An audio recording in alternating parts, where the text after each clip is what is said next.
You are listening to the Starzology Astrology podcast. I am your host, Alison Price. On this podcast, we talk about topics relevant to aspiring astrologers. You will meet some astrologers just like you as they share their journeys into the craft. And we share fun and exciting topics of interest to working astrologers. In this episode, we're going to explore the creative side of astrology by examining the ABCs of this mystical discipline.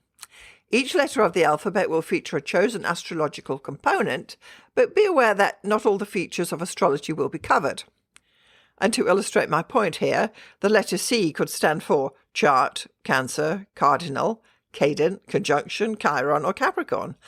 And there are likely to be numerous other astrological terms that are readily come to mind for each letter.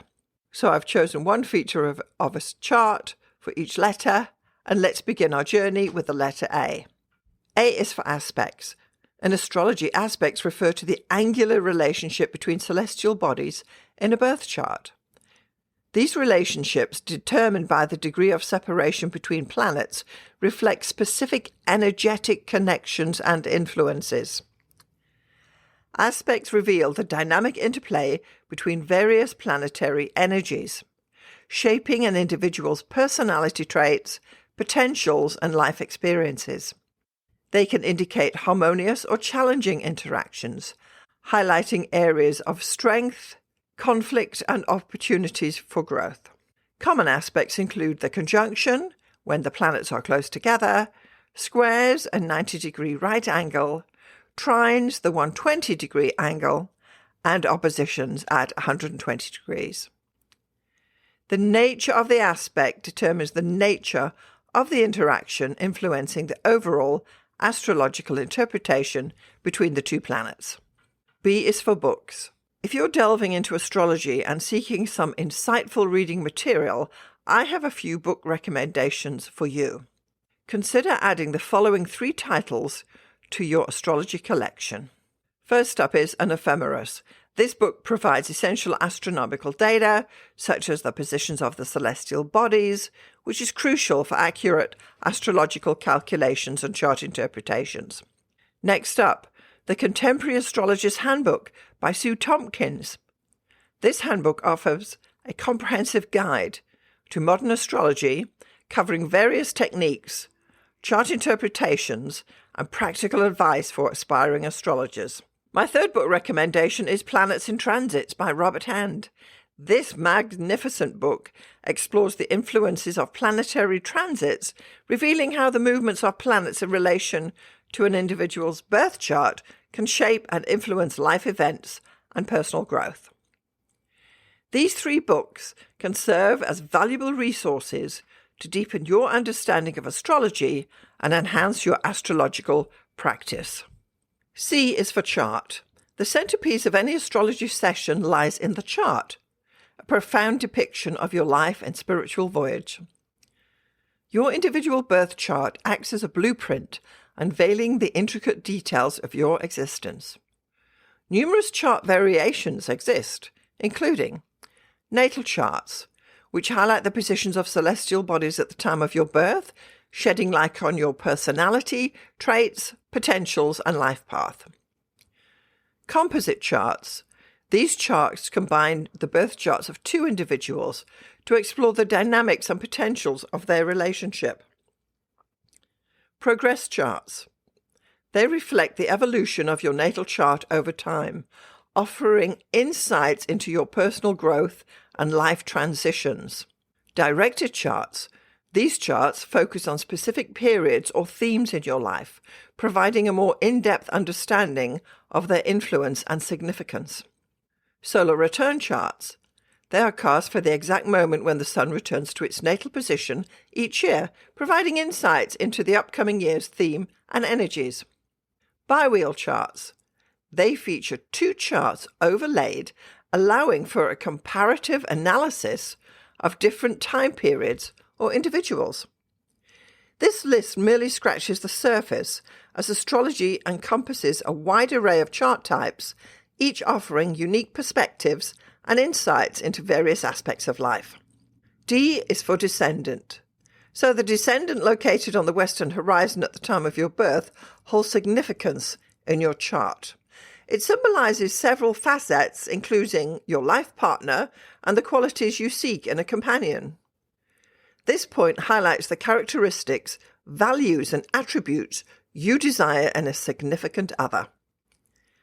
It provides insights into your ideal partner's traits and helps shape your expectations in relationships.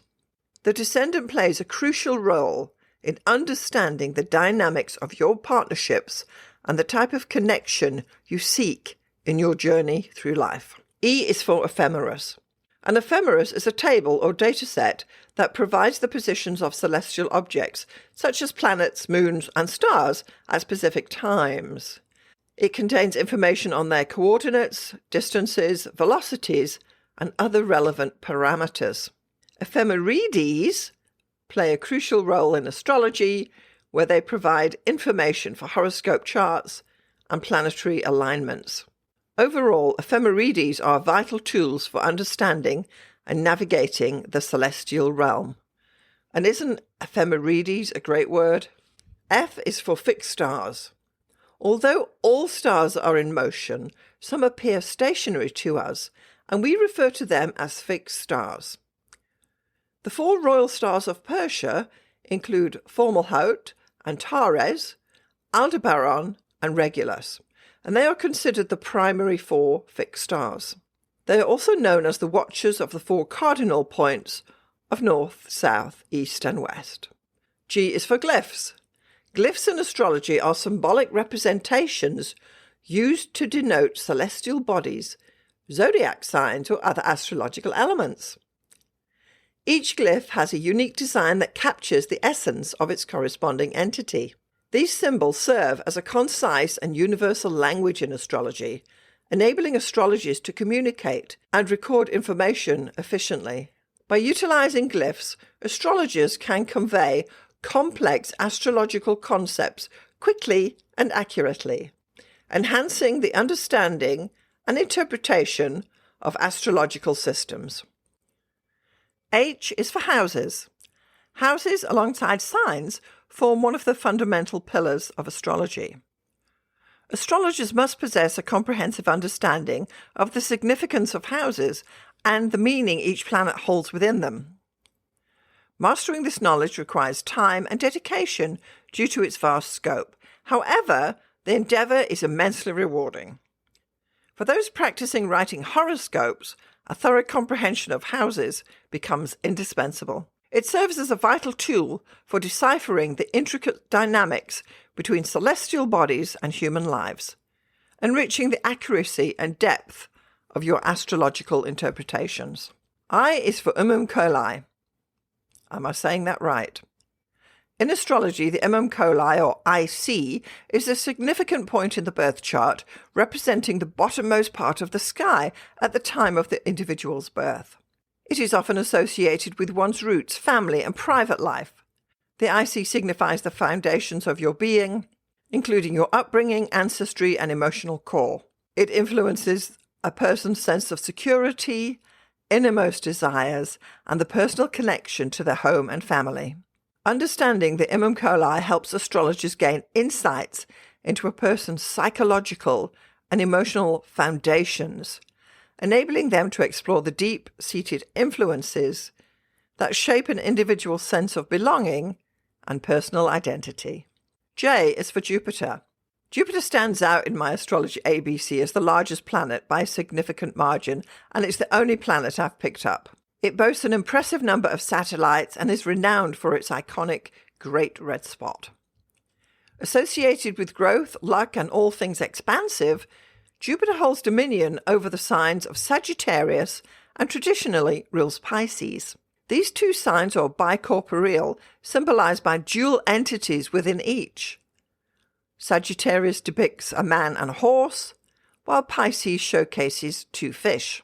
Jupiter's influence extends to all that is grandiose and abundant, amplifying the qualities of these signs and emphasizing the multifaceted nature of their symbolism. K is for Kepler. Johannes Kepler established 3 laws of planetary motion, and his second law holds particular relevance for astrologers. Kepler's second law states that a planet will cover equal area in equal times, and consequently this means that when a planet is closer to the Sun in its orbit, or at perihelion, it moves more rapidly through that particular zodiac sign. In contrast, when it is further away at aphelion, its movement through the signs is slower. I'll give you an example. Pluto's orbit brings it close to the Sun in Scorpio and further away in Taurus. Therefore, it takes around 20 years for Pluto to transit through Scorpio, but it takes almost 40 years for it to transit through Taurus, underscoring the impact of Kepler's second law on astrological transit calculations. L is for local mean time. Local mean time, an essential component in manual chart calculations, required determination in the past. It differs from standard time within a specific time zone. Local mean time refers to the time in your specific geographic location, accounting for variations in longitude. Prior to the convenience of standardized time zones, individuals had to calculate their local mean time based on their specific longitude. This adjustment allowed for more accurate astrological chart calculations, taking into account the precise positioning of celestial bodies at the moment of an individual's birth in their particular location. M is for midheaven, a potent and influential point situated at the pinnacle of every chart, holds significant meaning. It represents one's highest achievements and honours, reflecting your endeavours in the public sphere and your notable contributions. This point sheds light on an individual's professional pursuits, public image, and the activities for which they are recognised. It plays a crucial role in shaping your reputation, be it for positive acclaim or even notoriety. The midheaven serves as a compass, guiding astrologers to gain insights into an individual's standing in the world and their prominent role, or not, in society. N is for nodes. The nodes, also known as the lunar nodes, constitute a pair of points in any chart where the path of the moon intersects that of the sun. These nodes are present in every chart and gradually regress or move retrograde through the zodiac, although they may occasionally remain direct or stationary for brief periods. The North Node implies forthcoming opportunities and one's future destiny, while the South Node signifies the relinquishment of certain aspects or circumstances and points to one's past experiences. By analysing the placement and movement of these nodes, astrologers can gain insight into an individual's karmic journey and provide guidance for their path ahead. O is for orbs. Orbs function as tolerances in astrology. They indicate the degree range within which two celestial bodies can form an aspect. A narrow or tight orb refers to a range of less than 1 degree, while a wider orb typically extends to about 8 degrees for aspects like conjunctions, oppositions, trines and squares. The tighter the orb, the stronger and more precise the aspect is thought to be. A wider orb allows for more lenient interpretations, acknowledging the potential influence of the aspect even if the exact degree alignment is not as precise.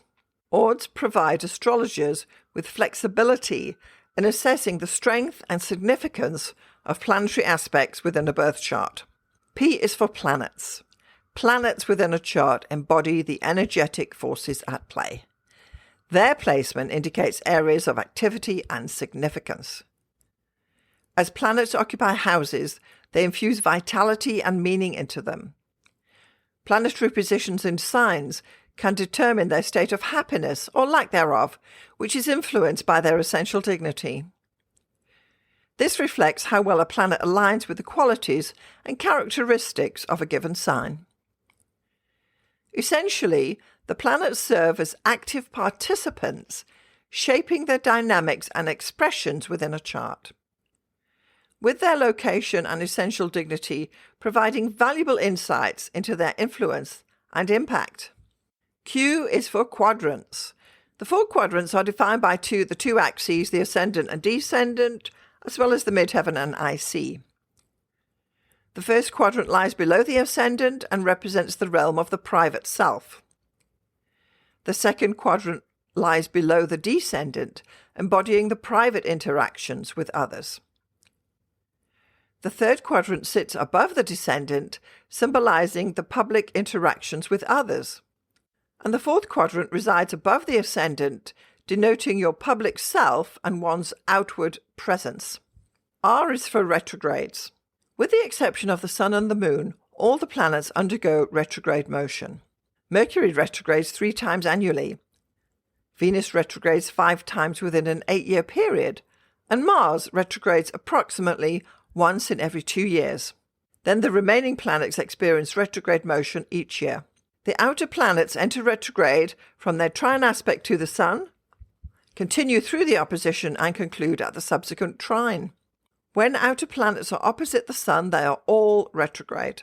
Retrograde periods add unique dynamics to planetary influences, providing astrologers with valuable insights into the complexities of planetary energies and their impact on individuals' lives. S is for sun signs. Sun signs are the gateway to astrology, as everyone is familiar with their own sun sign. It's usually the first thing people learn about astrology. Even individuals who are not into astrology at all are aware of their sun sign and read horoscopes related to it in the media. Your sun sign is determined by the position of the Sun on the day of your birth, such as being in Gemini if your birthday falls within May 21 to June 20. The signs are categorized into polarities, elements, and modes. T is for transits. When beginning the study of astrology, one of the first forecasting techniques introduced is the use of transits, and in fact many astrologers solely rely on transits for their forecasting practices. Transits focus on the current and future positions of planets, providing insight into their movements in the upcoming weeks, months, or even years. By observing where the planets are presently and where they will be in the future, astrologers can gain valuable information about the potential influences and developments in an individual's life. Transits serve as a foundational tool for forecasting, enabling astrologers to analyze the dynamic interplay between celestial bodies and their impact on an individual's chart. U is for universe. For the letter U, I've chosen the term universe. While not exclusively an astrology term, it encompasses the entirety of the space in which we exist. The universe holds a broader significance, covering all celestial bodies, energies, and cosmic forces that influence our lives. While astrology focuses on specific planets, the concept of the universe reminds us of the vastness and interconnectedness of everything in existence. It serves as a reminder that astrology is just a part of a much larger cosmic tapestry, inviting contemplation of our place within the grandeur of the universe. V is for vertex. The vertex is an intersecting point in a chart where the prime vertical converges with the ecliptic. Positioned on the right side of a chart, it commonly resides within the 5th, 6th, 7th, or 8th house. The vertex acts as a gateway through which people, situations, and events enter and exit your life. When the sun of another person is conjoined your vertex, it signifies that they are a profoundly influential individual for you. This alignment suggests a person of great significance, playing a pivotal role in your life's journey and leaving a lasting impact. The vertex serves as a key indicator of significant connections and transformative experiences within the realm of astrology. W is for wheel. The wheel serves as the foundation of a chart, visually depicting its structure. Resembling a wheel with spokes, it delineates the distinct areas of life through the houses and axes in your chart. The circular form of the wheel symbolizes the cyclical nature of existence and the interconnectedness of various life domains. The houses represent specific realms of experience, while the axes highlight important dynamics and relationships within your chart. By visualizing the chart as a wheel, you can gain a comprehensive understanding of how different facets of life intertwine and influence one another, allowing for insightful interpretations and analysis of an individual's unique cosmic blueprint. X is for X factor. The X factor in astrology represents your individuality and the unique qualities you bring to chart interpretations. It remains unknown until you dive into the process. Your personal approach to understanding and connecting with clients becomes your X factor. When interpreting charts, I draw insights from my own birth chart, which reflects my true essence, while you utilize your birth chart and personal experiences to shape your interpretations. In astrology, there are no rigid rules for interpretation, allowing for individual interests and inclinations to shine through. Embrace your X factor and unleash your potential as the best astrologer you were destined to be, utilizing your distinctive perspectives to provide meaningful and authentic guidance to others. Y is for Yod. The Yod aspect in astrology, also known as the finger of fate, is an intriguing and potent configuration. It forms when two planets are in sextile 60 degrees aspect, and both form an inconjunct or quincunx of 150 degree aspect to the third planet. The Yod creates a focal point of tension, pushing an individual towards a unique and transformative path. It represents a karmic challenge or a special mission in one's life, often requiring adjustment and integration of seemingly contradictory energies. Those with a Yod aspect pattern possess exceptional potential for personal growth and spiritual evolution as they navigate the complexities and embrace the opportunities presented by this interesting and impactful configuration. Z is for zodiac. The zodiac signs derive their names from the constellations that the sun traverses throughout the year. Only the constellations aligned with the sun's path are recognized as zodiac signs, while those constellations like Orion, despite being very well known, do not fall within the zodiac.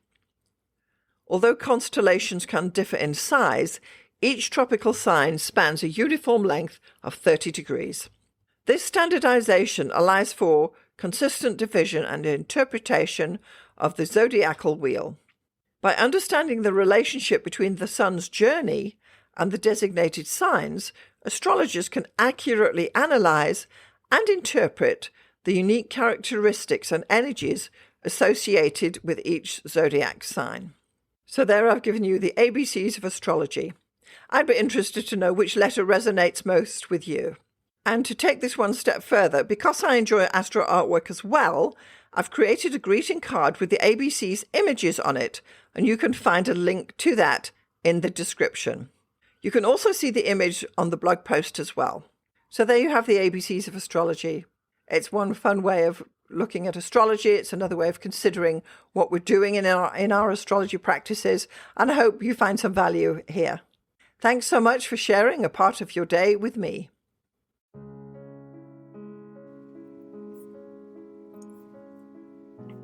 Thanks so much for getting this far through the episode. I just want to take a moment to tell you about the two main options of my astrology services. So the first one is coaching.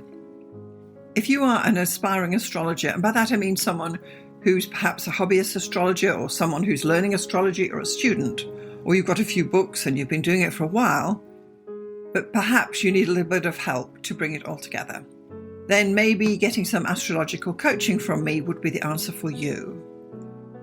The astrology coaching I offer is a 1-hour session on Zoom, and it's tailored to answer your particular questions.